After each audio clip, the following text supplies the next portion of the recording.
Book 3, Chapter 81, continuing with verse 16. The minute intellect, small as an atom and as subtle as the air, fills the whole universe on all sides. As a cunning and conceited man deludes young girls by gestures,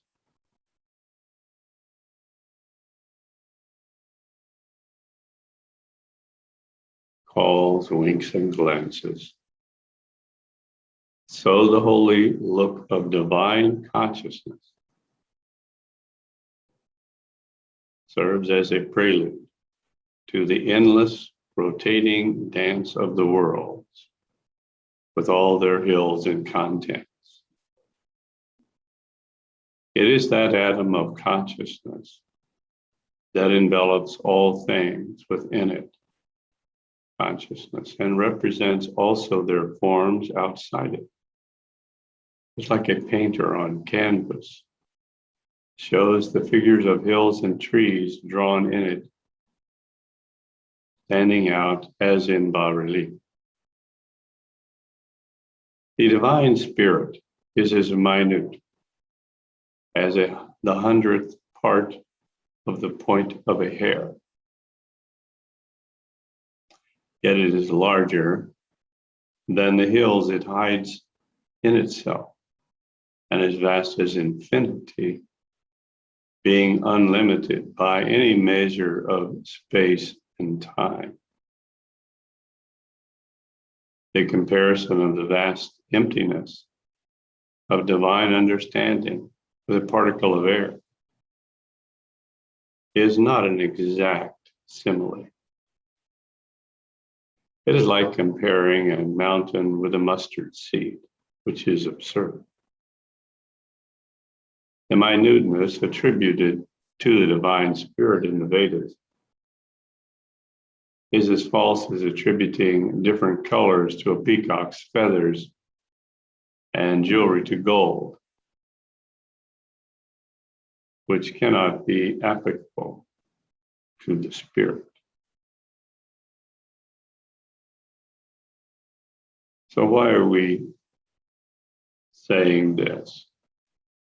The minute intellect, small as an atom, and also that it's larger than the hills it hides itself in.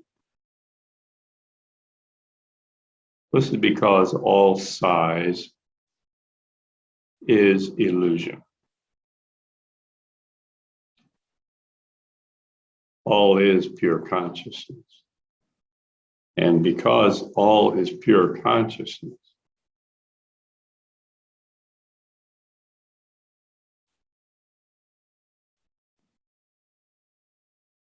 anytime we separate something from pure consciousness, we're creating an illusion. But what are we doing here? We're talking to the ego, aren't we? We're not talking to the silent witness. The silent witness is not interested in anything that we're saying. Only the ego is interested. The whole yoga, the shishta, is written to the ego. Everything we do, we're addressing the ego. As teachers, we are teaching egos. We're not teaching silent witness. There can be no teaching of silent witness. Silent witness needs no instruction. So everything in the Vedic literature is written for the benefit of egos, the egos of all the beings, particularly the human being. And when we're talking to ego, then size is important. Because ego wants to categorize everything. Ego is lost in the illusion, spends all of its time in comparison,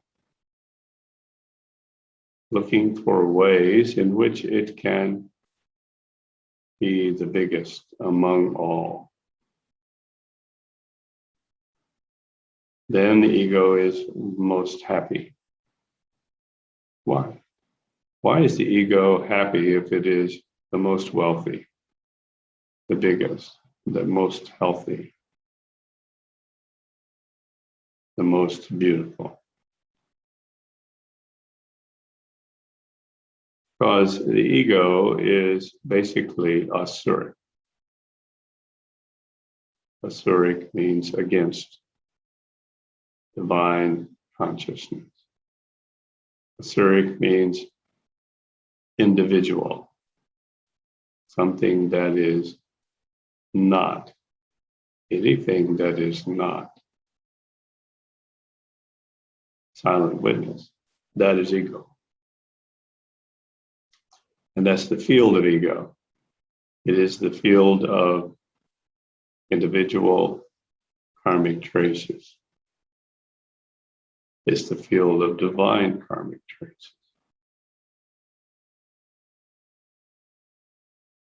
Our challenge in self-realization is going beyond the ego, becoming the silent witness. As long as we stay connected with the ego, the mind continues to operate. When we disconnect from the ego and become the silent witness, the mind stops. The mind ceases to exist. Mind is a function of the ego.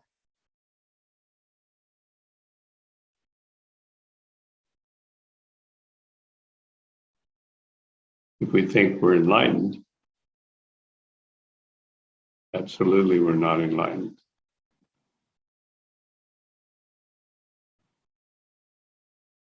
Why?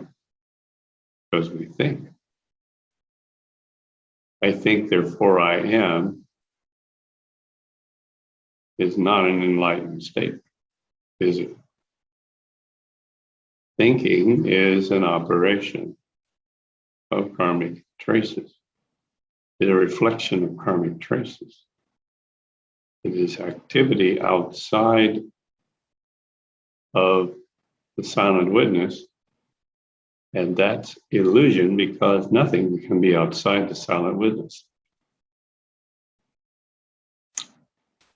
As soon as we see something outside the silent witness, we know for sure that we are not enlightened. As soon as we think I'm enlightened, we know for sure we're not enlightened.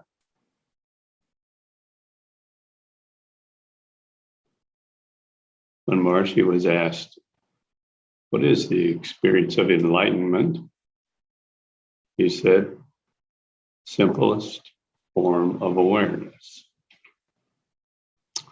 Well, that's a very simple statement, actually, isn't it?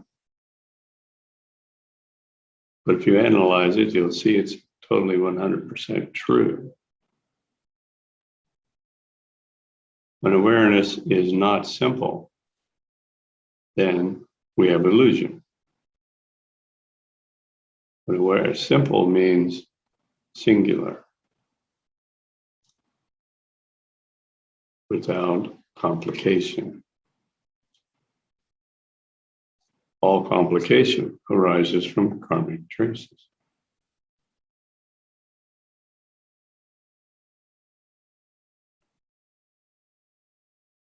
Well, now we have a way to gauge if we're enlightened, don't we?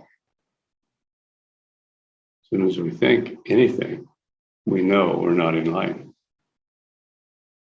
No mind is there in the field of moksha.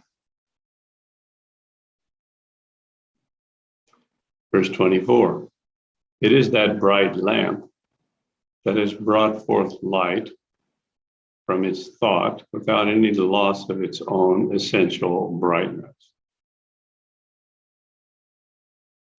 If the sun and other luminous bodies in the world were dull and dark in the beginning, then what was the nature of the primeval light, and where is it? The pure essence of the mind, situated in the soul, saw the light displayed on the outside by its internal particle of the intellect.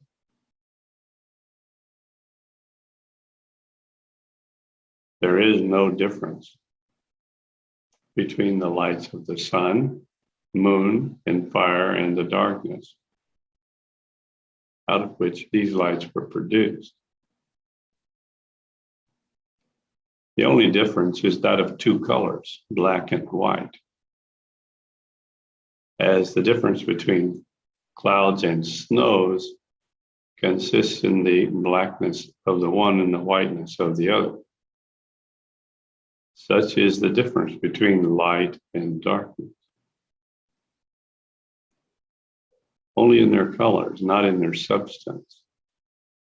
Both of these being inanimate in their nature, there is no difference between them. They both disappear or join with one another before the light of consciousness. They disappear before the intellectual light of the yogi, who under the blaze of his consciousness perceives no physical light or darkness in his abstract meditation. They join together as light and shade, and shadow inseparably following the light. The statement, they disappear before the intellectual light of the yogi, all differences disappear when one is established as the silent witness.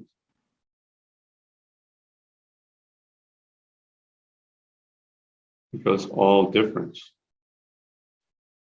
is known to be illusion. And when one is established in silent witness, one is only interested in the reality, what is real. And what is real is unity.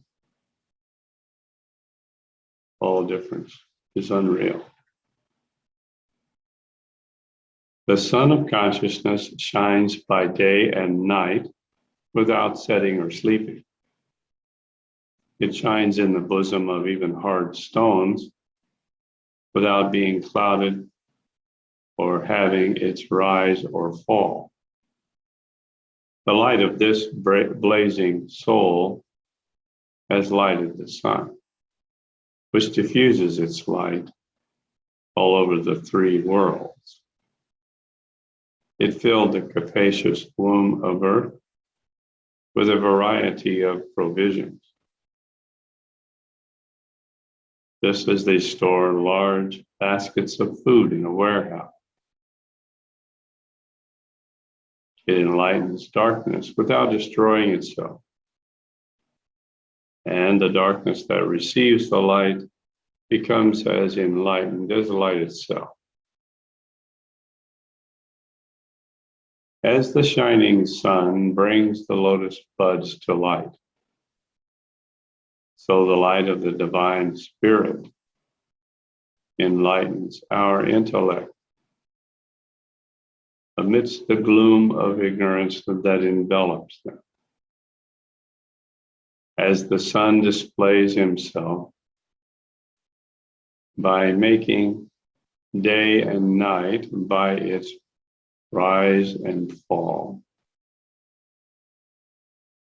so does the intellect show itself by its development and restraint by turns.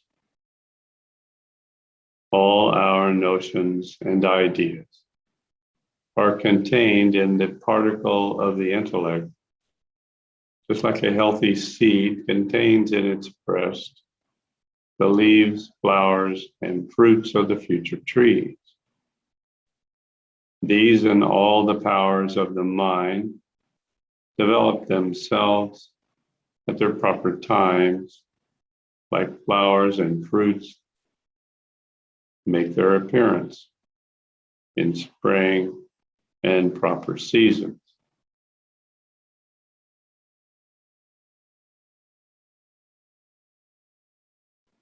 So why do we dwell on these qualities of the illusion?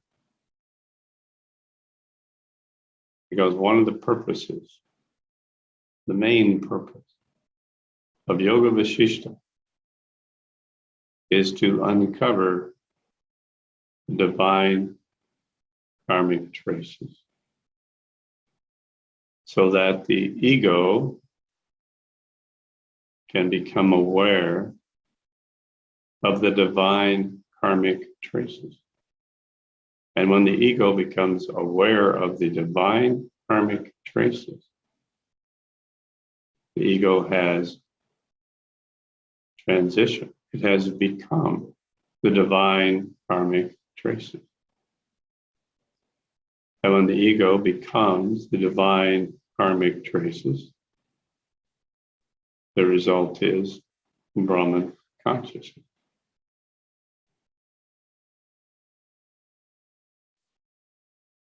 But we don't stop there.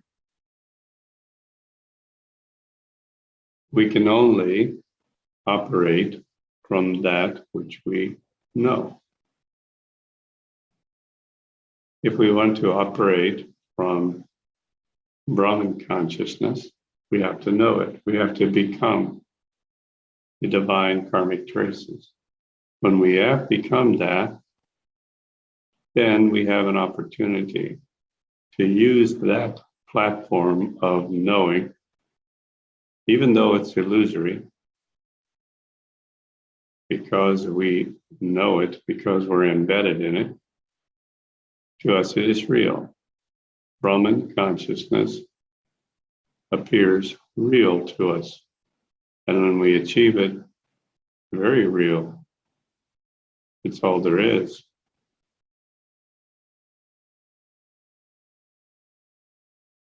But we know that it's not all that there is.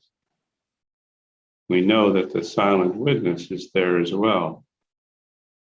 As long as there is this duality of silent witness and something else, we haven't arrived at the pinnacle of moksha. We're making steps of progress. By this point, when we are established in the fourth level of moksha, Brahman consciousness, there never is any moment in which we're not simultaneously established in the silent witness. But what can we see from the level of silent witness? Only the divine karmic traces. And we know intellectually there's much more. We know that this universe is only a tiny speck in the Karana ocean. It is a bubble in a gigantic ocean of universes. And that's what we are. We're that little bubble. And we can observe that from the silent witness. And when we can observe that we are this bubble in the Karana ocean, we are creating illusion right now which we call the universe, the separateness of the universe, then we have an opportunity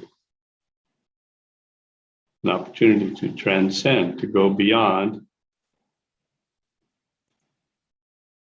this level of Brahman consciousness.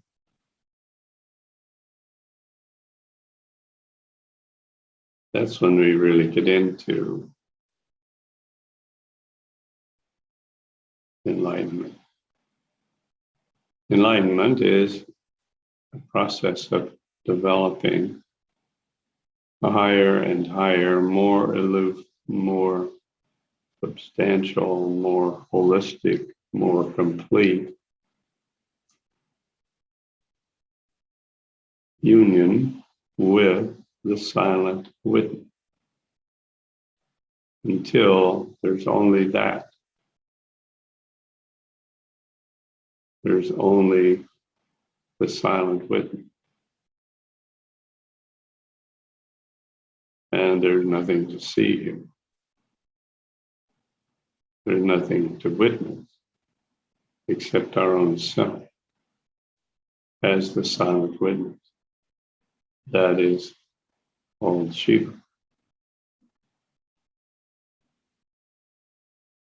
So Moksha level 5 we call Krishna consciousness. And the consciousness of Krishna is Shiva. Pure. Pure, silent witness.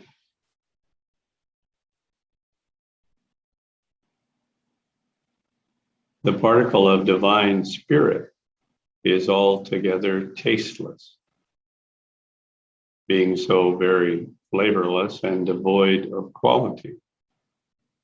Yet it is always delicious as the giver of flavor to all things.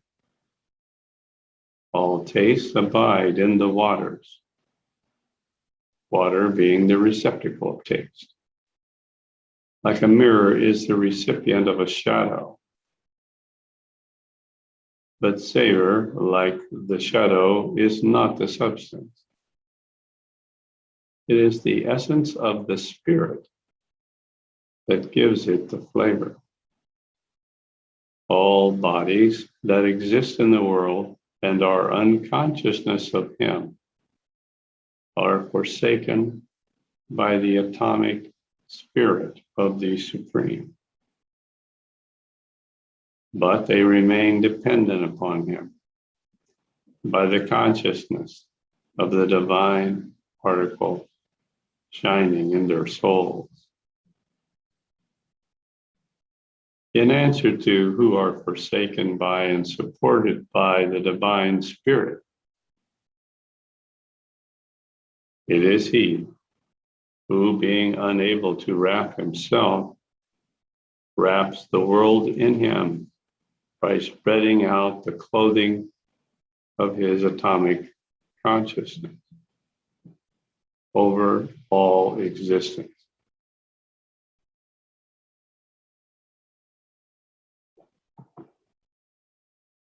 The Supreme Spirit is of the form of infinite space. It cannot hide itself in anything within its sphere, which would be like hiding an elephant in grass.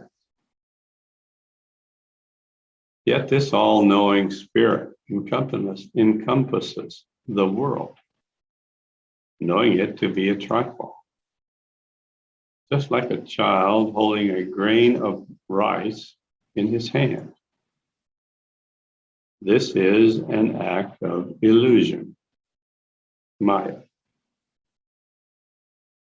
The Spirit of God exists even after the dissolution of the world by relying in His consciousness. Just like plants survive the spring by the sap they have derived from it.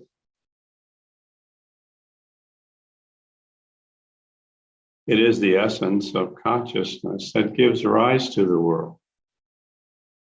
Just as the garden continues to flourish by the nourishment of the spring season. No, the world is truly a transformation of consciousness, and all its production are like plants in the great garden of the world, nourished by the spring juice of consciousness. It is the sap supplied by the intellectual particle that makes all things grow up with myriads of arms and eyes. In the same manner, the atom of a seed produces plants with 1,000 branches and fruit. Myriads of kalpas amount to an infinitesimal part of a twinkling of the atomic consciousness. As a momentary dream presents a man with all the periods of his life, from youth to age. In answer to what the twinkling of the eye appears as many thousand kalpas, even this infinitesimal of a twinkling is too long for thousands of kalpas. The whole duration of existence is as short as a wink of his eye. Only idea makes a twinkling appear a kalpa or many kalpas, just as the idea of satiety in starvation is a mere delusion to the deluded soul. Only lust makes the famished feed upon his thoughts of despair of one's life, presents his death before him in his dream. All worlds reside in the intellectual soul, within the atom of its consciousness. Outer worlds are only reflections of the inner prototype. Whatever object appears to be situated anywhere, it is only a representation of its model in some place or other, and resembles the appearance of figures in bas-relief on any part of a pillar. But the changes occurring in external phenomena are no results of the internal, which, being the serene vacuum, is subject to no change. All existences present in consciousness at this moment are the same as they have existed and will ever exist inwardly, like trees and their seeds.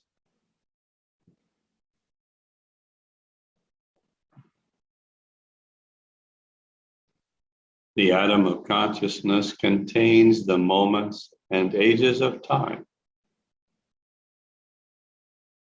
like grain within the husk. It contains these in the seeds within the infinite soul of God. The soul remains quite aloof, as if retired from the world, in spite of the existence and dependence of the world.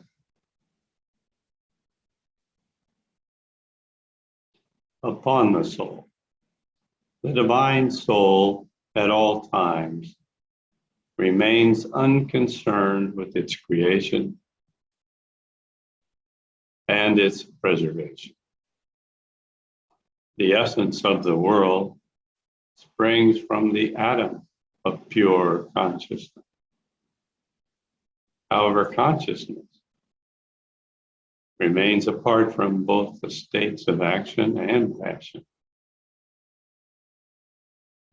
There is nothing created or dissolved in the world by anybody at any time. All apparent changes are caused by the delusion of our vision. This world with all its contents is as empty as the vault of the empty atmosphere. We apply the word world to phenomena, but it is an insignificant term signifying nothing.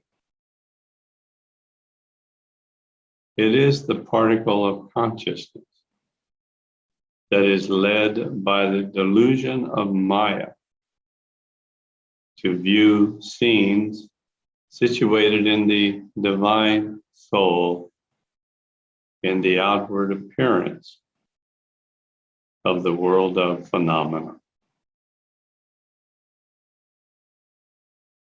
The words eternal and internal, as applied to the world, are meaningless and not positive terms.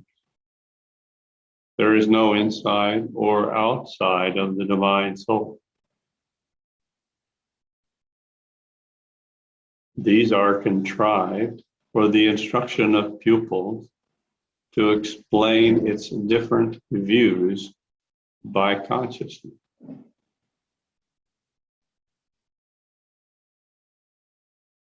So this is a clear statement that everything we're learning in Yoga Vasishtha, all the words, all the statements, all the comparisons and similes are all contrived for the instruction of the ego. What does instruction do? Instruction corrects errors in understanding, doesn't it? It answers questions. It fills in gaps. It creates a wholeness of understanding. What creates the holes and the gaps in the understanding? Individual karmic traces. And what is under the individual karmic traces? Standing there always? Divine karmic traces. So once again, we're led to the purpose of Yoga Vasishtha to reveal the divine karmic traces. The Yoga Vasishtha is building the necessary foundation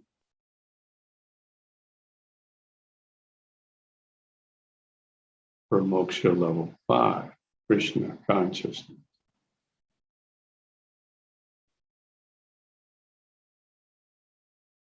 Verse 61. The viewer, looking into the invisible being within himself, comes to see the soul. He who looks on the outside with his open eyes comes to view the unreal as real.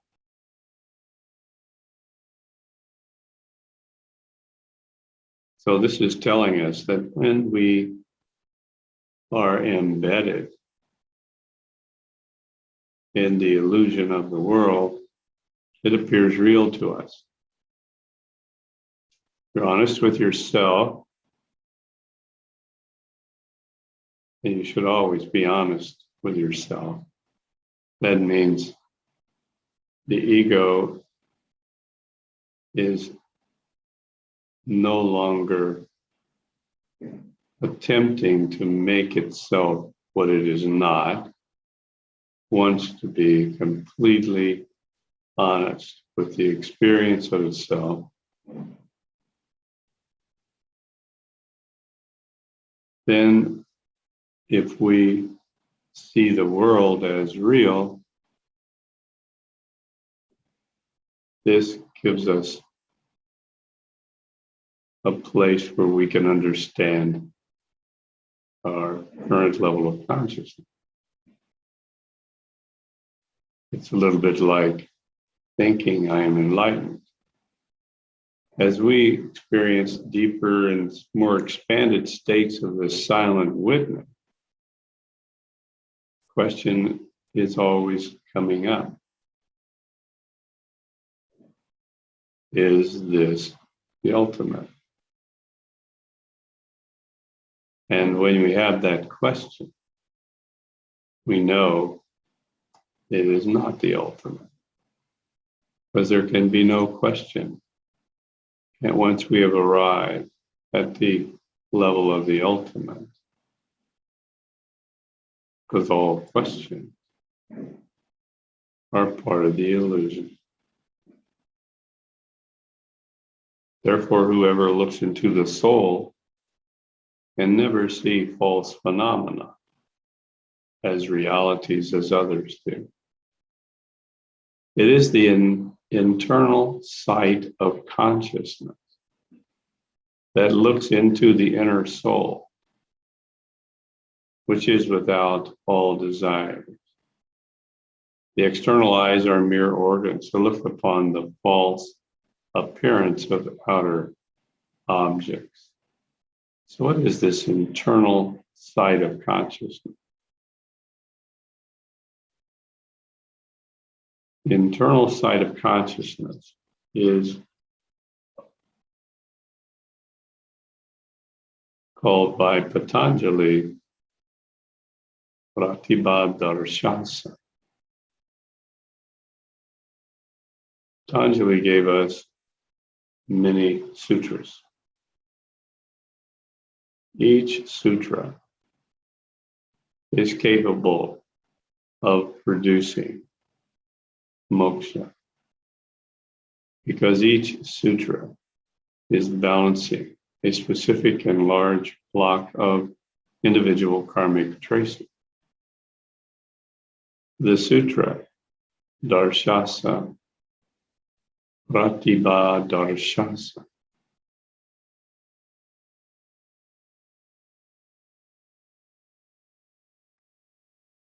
is the sutra of the internal sight of consciousness.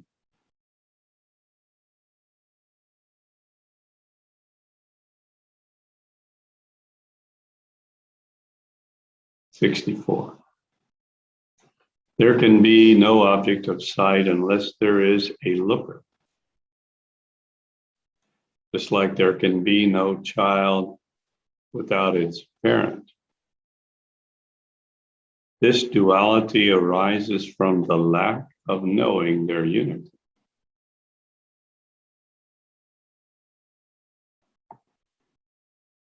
The viewer himself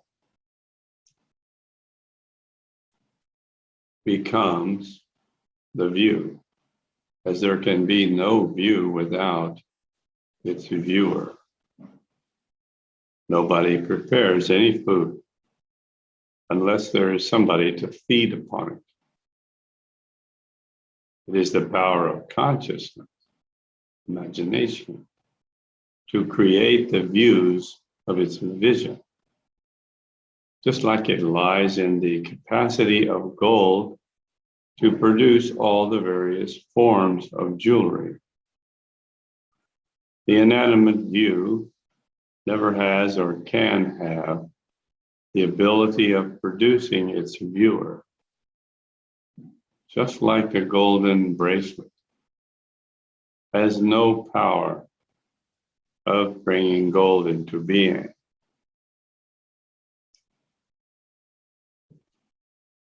Consciousness, having the faculty of reasoning, chaitana, forms thoughts of what can be perceived, chaitya, within itself,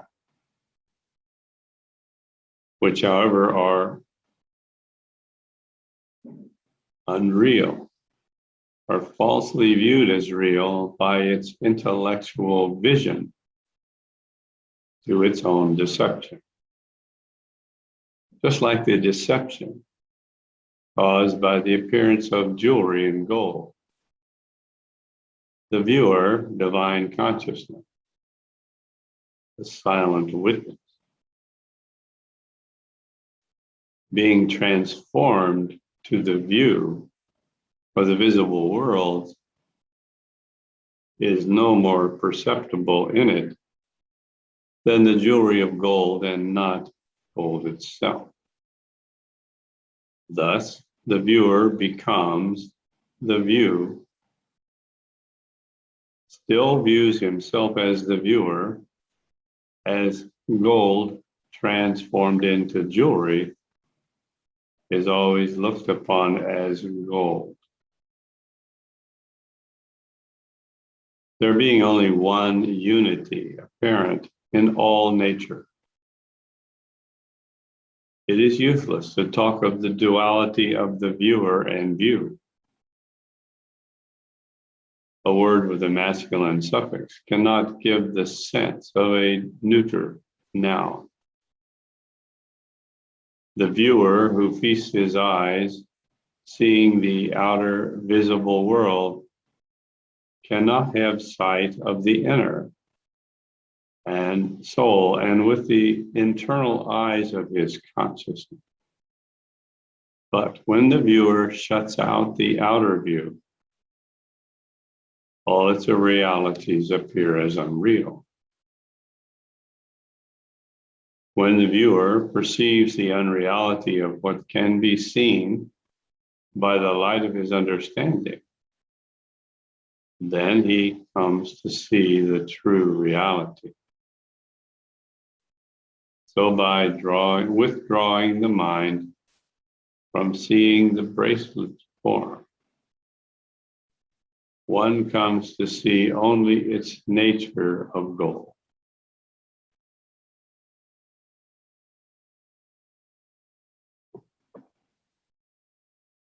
If what can be seen is present, there must also be their viewers to whose view they are apparent. It is the absence of both the viewer and the seen, and the knowledge of their unreality, that produce the belief of unity. So now we see something interesting: the belief of unity.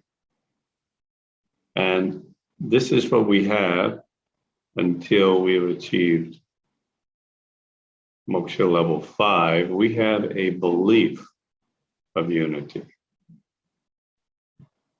We have a belief of the ultimate value of the silent witness, which is pure consciousness. If we experience pure consciousness, then we've arrived. This is moksha level 5. Until then, we have a belief of it. We know it's there.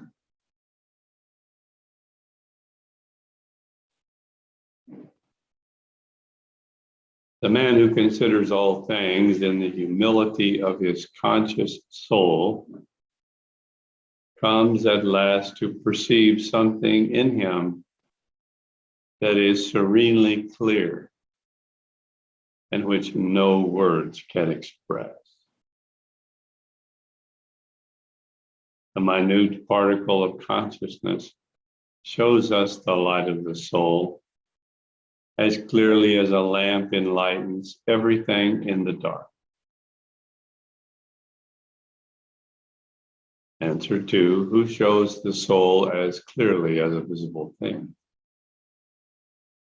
The intelligent soul is without perception of the measure, measurer, and measured. Like liquid gold dissolved from its form of an ornament.